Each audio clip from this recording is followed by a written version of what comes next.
Welcome to ScienceScope here at SMTA Guadalajara. Delighted to be joined by Mario Montana, who's the General Manager for Latin America. That's correct. Thank you. So, Mario, nice to see you. Obviously, the mainstay machine in the ScienceScope stable at the moment is the AXI-5100 III Component Counter. That is correct. That machine, the Mexican market love that machine because they don't need to give any maintenance. Right. So it's a free maintenance. So they love it because they don't need to give any kind of maintenance. So it doesn't need an operator with it? Yeah, they need an operator, but the operator only need to open the door and put in the reels inside, and that's it. That's right. So you don't need a special equipment to give maintenance, calibrations, anything like this. Right, and the capture time for being able to capture the image is 15 seconds. 15 seconds. 15 seconds. Wow, so it's very fast. And also the machine can read the labels inside of the machine. Right. So it's a 15 seconds to read the label and also count the reel. Right. Okay. For reels. So you've also got a system to put the labels on to the reels, and you've got a system that goods inward for helping inspect that as well. Yes. Can you tell us a bit about that? We have two systems, one AMS 100 and AMS 200. We received the award for the AMS 200. Yeah. That machines allow you to read the labels and place a new label with the information of the reel. Right, but I think the key difference between the AMS 100 and 200 is quantity, isn't it? No, the difference is between the AMS 100 200 is one is a full automatic. Okay. And not only is semi-automatic. Got it. That's correct. Okay, good.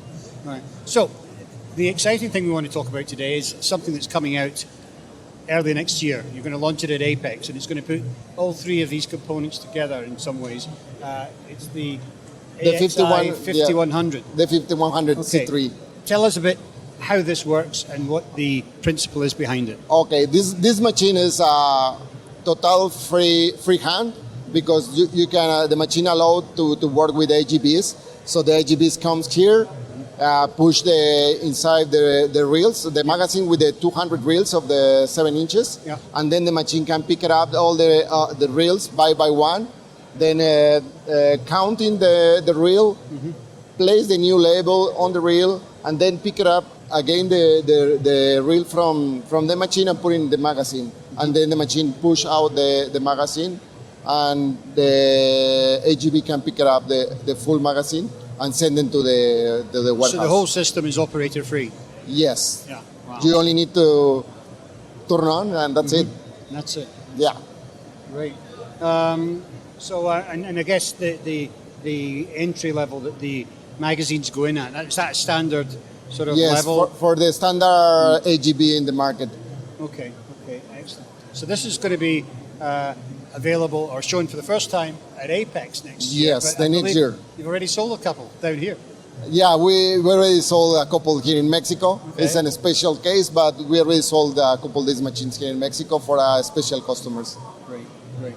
Well, that's really exciting. Now, I believe you've also got a new X-ray machine that you've added to your stable recently. Can you tell us about that? Yes, for the next year we're going to release a new model, a new design of the X-ray for inspection PCBs. Oh, so that's being released also at APEX? Yes, also in the APEX. Okay. That machines can be allowed 110 kVA tube or 130. So I see. So basically that's going to let you get down to some of the really smaller devices to give you a better field of view. Yes, that is correct. Okay, great. Well, looks like we've got lots to see from ScienceScope at APEX, by the sounds of it. Thank you. I want to thank you for telling us about some of the things that are happening here in Mexico today. It's a pleasure. Okay, thank you.